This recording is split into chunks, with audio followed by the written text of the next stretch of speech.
A former U.S. president walks up to a royal guard at Buckingham Palace. He points his finger. He demands a salute. The guard doesn't move. Not a muscle. Not even a blink. What happened next left the entire palace courtyard in dead silence. And it reminded a man who once held the most powerful office in the world that some traditions don't bow to anyone, no matter who they are, no matter what they demand. This is the story of the day Donald Trump learned that respect can't be ordered. It can only be earned. Before we dive in, hit that subscribe button right now. And drop a comment below telling us where in the world you're watching from. We read every single one. Now let's get into it. The arrival picture. A London afternoon. The sky is that perfect shade of gray. Not stormy. Not clear. Just gray. The kind of gray that feels like it's been there for centuries. There's just enough breeze to make the Union Jack snap lazily against its pole. The sound echoes across the stone courtyard. Everything feels calm. Everything feels orderly. And then, through those massive wrought iron gates of Buckingham Palace comes a convoy. Sleek. Black. American. Jet black SUVs rolling through like they own the place. The vehicles have that unmistakable diplomatic look. Windows tinted darker than sunglasses. Reinforced plating thick enough to stop a small missile. And that subtle but unmistakable air of very important people inside here. Along the barriers, tourists are already lifting their phones, trying to catch a glimpse. Trying to see who's significant enough to roll up to the palace like this. The vehicles stop, the doors open, and out steps Donald Trump. Now at 78 years old, the man still carries himself with all the subtle grace of a bulldozer in a china shop, its signature red tie catching the afternoon light. He adjusts his collar, scans the courtyard, and you can almost see the wheels turning in his head. Calculating, assessing, judging. Like he's mentally figuring out how much all this real estate would be worth if you just bulldozed it and put up condos. Then he says something. Loud enough for the nearby palace staff to hear every word. Still doing the whole medieval cosplay thing, huh? He says it to one of his aides, but he wants everyone to hear. You'd think with all this real estate they'd modernize a little. He pauses, looks around. Maybe bring in some actual security instead of guys in Halloween costumes. The British diplomatic staff hear this. Their faces don't change, but their eyes do. But their eyes do. They exchange those perfectly polite but deeply strained glances, the kind that only come from years of dealing with challenging international guests. Nobody corrects him.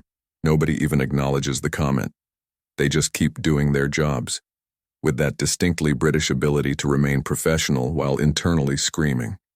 The tension is already building, and Trump hasn't even made it 10 feet from his vehicle.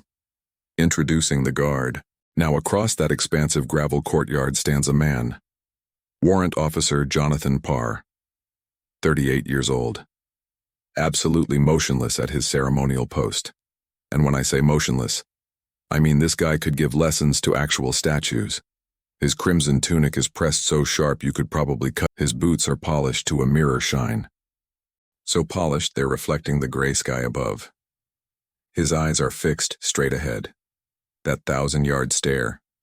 The kind that only comes from serious military training. Most tourists see him and think ceremonial decoration. They think photo opportunity. They think guy in a costume. But here's what Trump doesn't know. Here's what most tourists never realize. This particular guy in a costume isn't just standing there looking pretty. Warrant Officer Jonathan Parr is a combat veteran. This man served with distinction during joint UN operations in Syria. We're not talking about parades and ceremonies. We're talking about convoy extractions in hostile zones. We're talking about corridor security when things got ugly. The kind of deployment where keeping your head down literally means the difference between coming home or not. And we're not talking about a brief shower of fireworks here. This was a sustained attack, shells falling, explosions shaking the ground, chaos everywhere. And Parr refused to abandon his post. He stood there, until every single civilian in a supply convoy was safely evacuated. Every single one. His citation praised an exceptional display of composed bravery under fire. The kind of composure that doesn't just happen, it gets forged. in places where silence can mean survival, where discipline can save lives, where standing still when everything around you is screaming run is what separates the living from the dead. So when Trump's gaze lands on him across that courtyard, he's not looking at some theatrical prop. He's not looking at a mannequin in a red coat. He's looking at a combat veteran who's forgotten more about real discipline than most people ever learn. But Trump doesn't know this. All he sees is a target. Trump spots the guard. Trump's eyes scan the courtyard, and they land on Parr. He points. The kind of casual point you'd use to select a menu item. That one, he says, gesturing toward Parr like he's choosing which car to test drive. Let's see if he knows who's boss. His aide looks up sharply.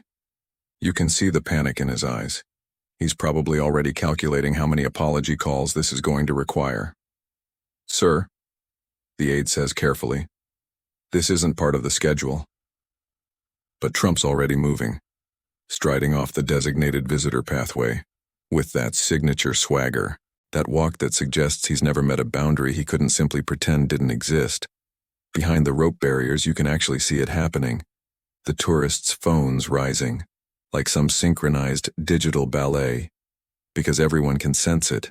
Something's about to go sideways, and nobody wants to miss it. Trump brushes past a diplomatic attaché who instinctively reaches out to redirect him. Then thinks better of it. I mean, what are you going to do? Physically restrain a former U.S. president in front of 50 cameras? That's a career-ending move right there. Sir, if you could remain with the tour group, calls one of the British liaisons, her voice carrying that particular tone. Someone trying to be helpful while internally preparing for disaster.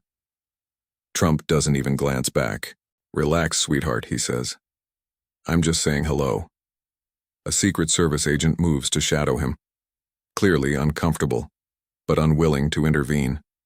Behind them, one of Trump's personal aides is already mouthing apologies to an increasingly flustered palace official. And those phones, they're all recording now. Because everyone in that crowd can sense it. Whatever's about to happen is going to be the kind of thing you tell stories about. The kind of thing that gets shared. The kind of thing that goes viral. Trump approaches Warrant Officer Parr with the casual confidence of a man who's spent his entire life expecting doors to open and people to step aside. He stops just a few feet away, close enough to make it personal, far enough to maintain plausible deniability. And he folds his arms, like he's inspecting a used car. The first confrontation. Now that, Trump announces, projecting his voice for the benefit of the growing audience, is some outfit. He pauses for effect. Tremendous. Very theatrical. Another pause. Who's the costume designer? Is it someone from that Bridgerton show? A few of his entourage manage these forced, uncomfortable chuckles. The kind of laughter that says, I have to laugh because he's my boss, but this is deeply awkward. Parr doesn't blink. Not even a flutter. Trump smirks. Takes another half step forward, moving into that space that every tourist knows you're not supposed to enter. You know, in the States, soldiers salute their commanders. He's warming up now, getting into performance mode. I've been saluted by generals, Marines, Navy guys, you name it. He counts on his fingers. Even got a salute from a French colonel once, and trust me, that's not easy to get. He actually mimics a stiff military posture, raises his hand in this exaggerated mock salute. It would be funny if it weren't so deeply inappropriate. You salute your president, don't you? Trump continues, cocking his head with that expression of someone who thinks he's being clever. Well, I'm a president. Still am to a lot of people. He lets that hang in the air. So go ahead. Show the people some respect. Another pause. That's an order. The crowd freezes. You can actually feel it. That moment when casual curiosity transforms into something much more uncomfortable. Phones are still up. But the expressions behind them have shifted, from amusement to something closer to concern. Parr's face reveals absolutely nothing. Not defiance, not confusion, not irritation. It's like looking at a perfectly composed mask of professional discipline. If he's registered Trump's presence at all, there's no external sign of it. A few tourists lower their phones slightly, their faces showing that dawning realization that they might be witnessing something they'd rather not see. Trump's aide steps closer, murmuring quietly, "Sir, he's not supposed to." "Shh." Trump waves him off without breaking eye contact with the motionless guard. "He heard me." He leans in slightly, lowering his voice but not quite whispering. "Come on, just a little salute. You want to make an ally feel respected, don't you?" Near the rope barrier, a small British girl tugs on her mom's coat. With that insistent urgency only children can manage. "Mom, is that man allowed to talk to the soldier like that?" Her mother doesn't respond immediately. When she does, her voice carries that careful tone, the tone parents use when they're trying to explain something complicated to a child. "No, sweetheart." She pauses. "But some people think rules don't apply to them." Parr remains perfectly still, rifle held at precisely the correct angle, eyes locked on that distant point that guards are trained to focus on. It's not that he's ignoring Trump. Is that maintaining his post requires a level of focus that transcends whatever is happening in his immediate vicinity. His duty is to the post. It's to be standing in front of him demanding attention. Escalation. Trump turns slightly toward the crowd, arms raised in that "can you believe this" gesture that's become his trademark. "What? Nothing." He shakes his head dramatically. Is he frozen? Is this guy on strike or something? An American tourist, probably trying to be helpful, calls out, "He's not going to move, sir. That's kind of the whole point." Trump glances back at Parr, and for the first time you can see it. Genuine irritation starting to creep around the edges of his practiced showmanship. The smirk wavers just slightly. "You think you're better than me?" His voice changes, gets harder. "You think this uniform makes you untouchable?" He steps even closer. His voice drops to something closer to a growl. "I said salute me." Nothing, not a blink, not the slightest shift in posture. And suddenly, what started as a performance has become something else entirely. The crowd has shifted, to increasingly uncomfortable witnesses. Some people are turning their phones off completely. The laughter has completely died. Parr hasn't moved a muscle, hasn't said a word, hasn't even acknowledged that anything unusual is happening. And yet somehow in that perfect stillness he has just reminded everyone present, without uttering a single syllable, exactly where the boundaries are. And exactly what happens when someone who's used to getting their way meets someone who simply won't. The tension in that courtyard is so thick you could practically slice it with a ceremonial sword. Trump is still standing there, maybe 3 feet from Warrant Officer Parr, clearly expecting some kind of reaction, any reaction, but he's getting nothing. Absolutely nothing. "This guy's something else," Trump mutters, shaking his head with that exaggerated grin that doesn't quite reach his eyes anymore. "I've had Marines salute me on 5 continents. He starts listing achievements. Got a standing ovation from the Israeli Knesset. He gestures at Parr. This guy can't even blink. He starts circling slowly, hands clasped behind his back, like he's a drill instructor inspecting a particularly stubborn recruit. "How do you people keep a straight face doing this all day?" He leans in. "Don't you get tired of pretending you're statues?" Parr maintains that perfect forward gaze, unmoved as granite. From somewhere in the crowd you hear a quiet voice. An older gentleman, maybe in his 60s, wearing a faded navy blazer with a small poppy pin on the lapel. He speaks just loud enough for the people around him to hear, but there's something in his tone that makes others lean in to listen. "That one's been to Syria twice," he says, nodding subtly toward the motionless guard. "Held a corridor while civilians evacuated under sniper fire." He pauses. He's not pretending. A schoolboy, can't be more than 10 or 11, tugs on the man's sleeve. "Who's that orange man yelling at the soldier?" The veteran looks down at the kid, then back at the scene unfolding in front of them. A loud voice trying to get attention from someone who earned his the hard way. You can see it rippling through the crowd now.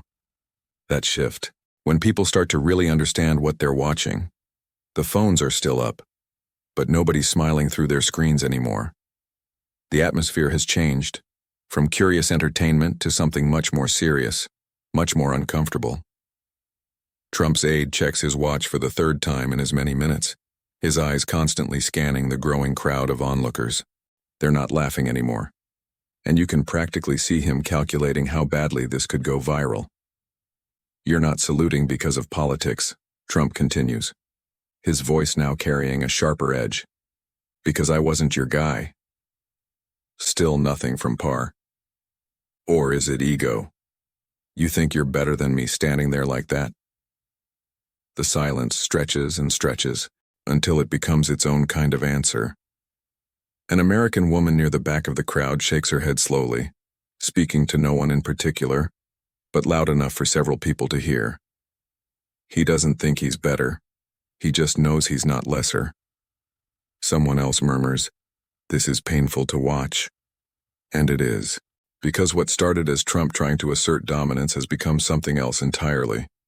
He's clearly growing more agitated, his voice losing that performative bravado, taking on the crack of real irritation. "You're a soldier, aren't you?" he demands, stepping even closer to the line he shouldn't cross. "You follow orders? I just gave you one." The silence that follows isn't passive anymore. It's not empty. It's active resistance in its purest, quietest form, the kind that doesn't need fists or shouting or grand gestures. It just needs presence, composure, the absolute refusal to be moved by bluster. A teenage girl whispers to her friend, "Why doesn't he just leave?" "Because he's losing," comes the answer, and he knows it. Major Brooks intervenes. For the first time in the entire exchange, Trump hesitates. His eyes flick toward the crowd. And what he sees there probably isn't what he was expecting. Their expressions have turned stone serious. Some look embarrassed for him, some look angry at him, none look amused anymore. He tries to recover, throwing up his arms in that exaggerated gesture of exasperation. "Well, I guess he's above even a presidential order." He forces a laugh. "Maybe we'll see if the king himself gets more respect." But the joke falls completely flat. No one laughs. No one even smiles. Because they all understand something Trump apparently doesn't. Warrant Officer Jonathan Parr isn't being disrespectful. He's being disciplined. He's following protocol that's existed for centuries. Protocol that doesn't bend for anyone, regardless of their title, or their ego, or their expectation of deference. And the power of that discipline, of standing absolutely still when every camera, every insult, every provocation is trying to pull you off course. That power is slowly filling the entire courtyard like floodwater. Trump is still talking, still gesturing, still trying to command the moment. But no one's really listening anymore. They're watching Parr, the man who hasn't moved, the man who won't be moved, and for maybe the first time in his entire public life, the man who always demands attention doesn't have it. Then, cutting through the tension, comes a sound. Unmistakable. The crisp rhythm of polished military boots against flagstone. Everyone turns. A tall woman in an impeccably pressed Navy uniform emerges from the palace side gate, moving with that particular kind of measured urgency. That suggests someone in authority has decided things have gone quite far enough.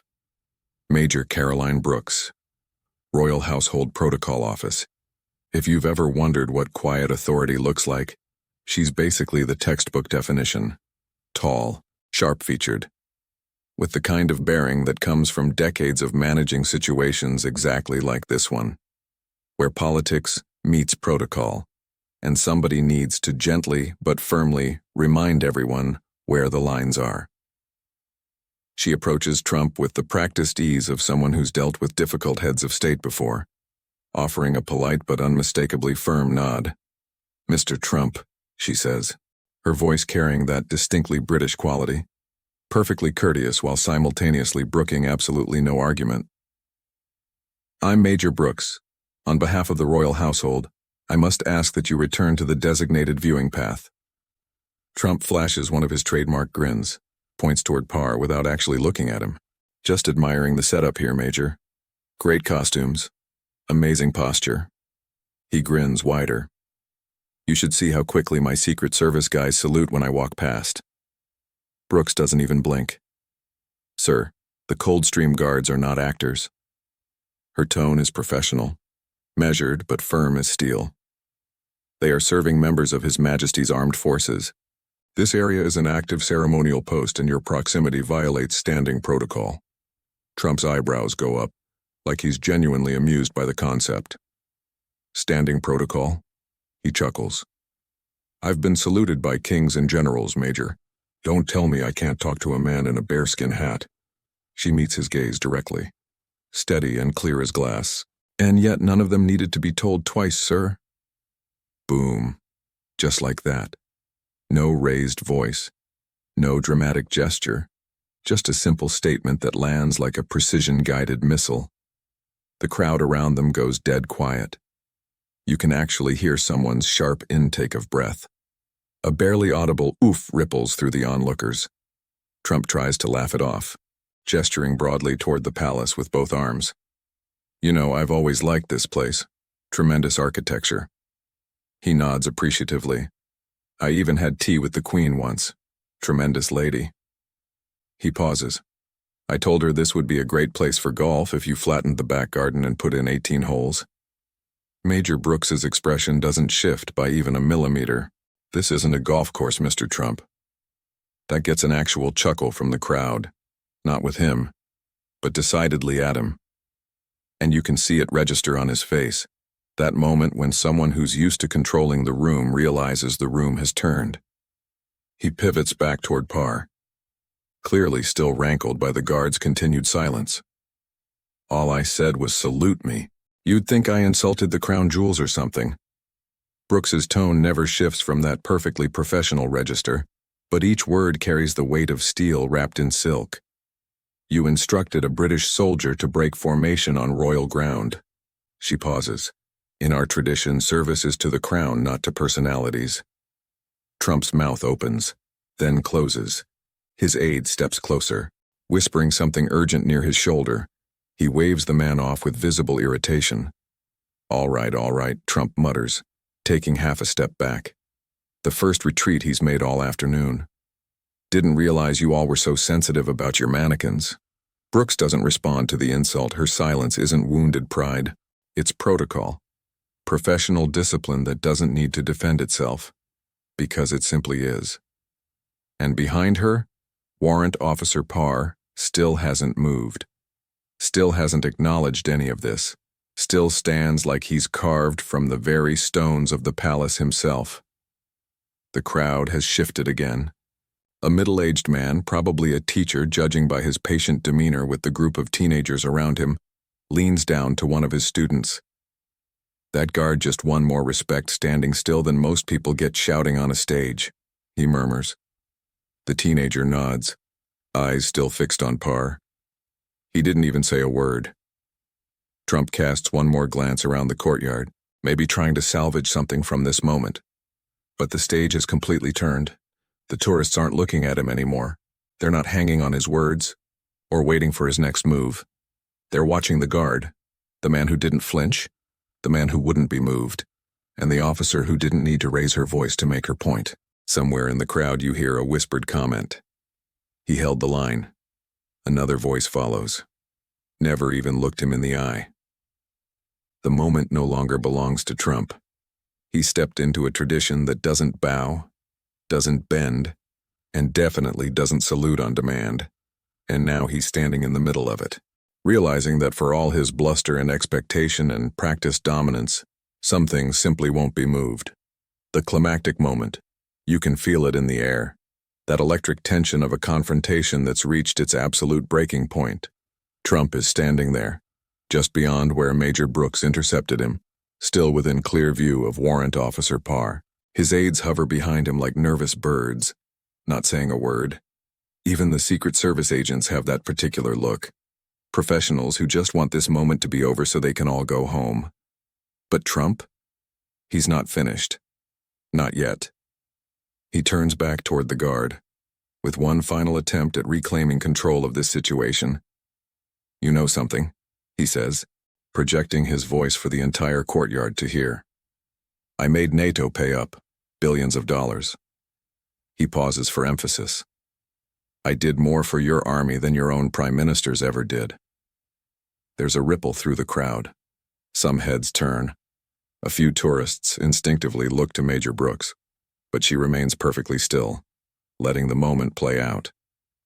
Trump steps closer again, not crossing the line this time, but standing right at the very edge of it, defiant and unyielding. That's real power. That's leadership. He points at Parr. So show me some respect. Salute your ally. Parr doesn't blink, doesn't twitch, doesn't acknowledge the demand any more than he has all the previous ones. And then, finally, he moves. It's not dramatic. It's not performative. It's not angry. It's just decisive. Parr's right hand shifts on his rifle, lifting it just slightly, a formal repositioning, not breaking discipline, not abandoning his post, just a subtle, practiced adjustment. Any military observer would recognize it as a closing gesture, a soldier's way of saying, this interaction is finished. And then he speaks.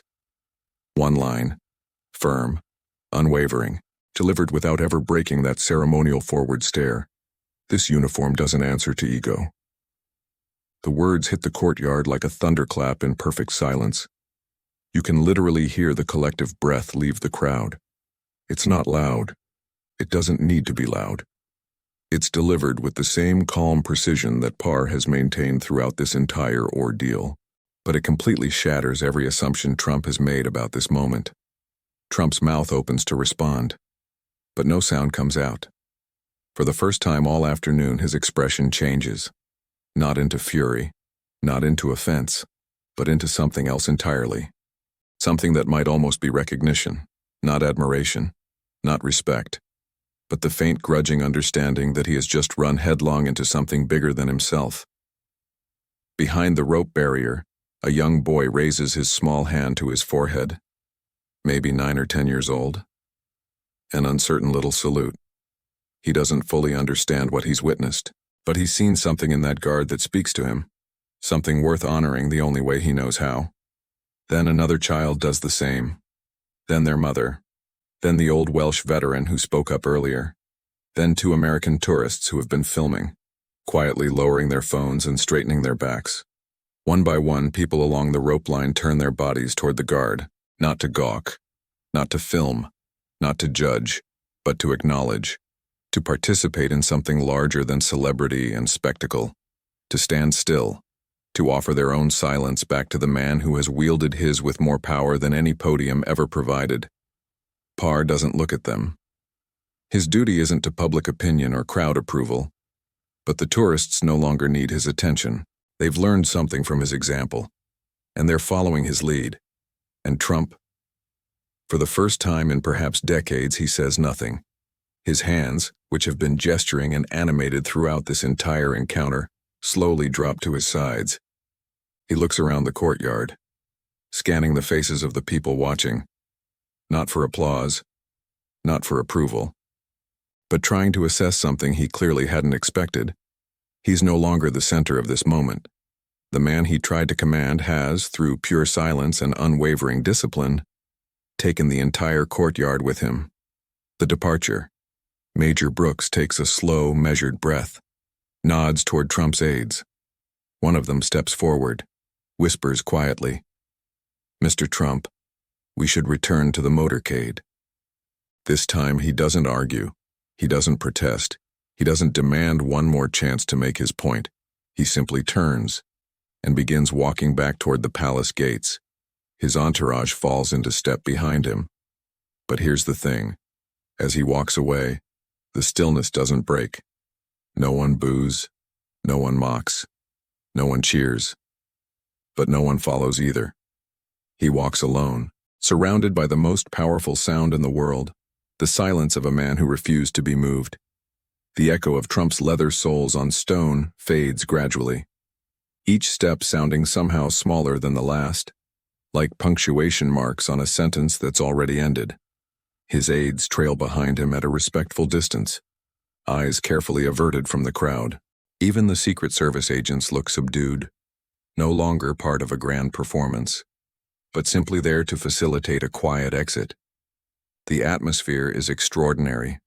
Nobody applauds, nobody jeers, but nobody turns away either. It's the kind of profound quiet that doesn't need stage directions or explanation. It holds its own weight, like the pause between a judge's final words and the fall of the gavel. Behind them, Warrant Officer Jonathan Parr has resumed his perfect stillness.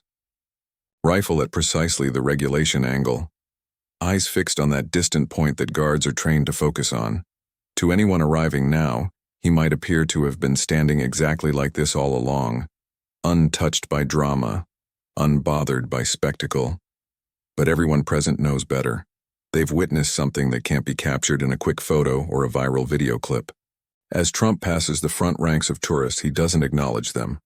No nods, no waves, no final attempts at connection. Maybe he understands that such gestures wouldn't be returned. Maybe he's finally grasped that this crowd has found something more compelling to focus on. Some of the onlookers still stand with their hands raised in impromptu salutes. Others simply maintain straight backs and solemn faces, as if they've become part of something ceremonial themselves. No one is filming anymore. The phones have been lowered or turned off entirely. Whatever this moment has become, it's too significant for casual recording. They're not documenting, they're participating. Trump reaches the waiting motorcade. His lead aide opens the car door with practiced efficiency, but Trump pauses before getting in. He turns back, just once, for just a moment. The entire courtyard remains frozen in that quiet tribute.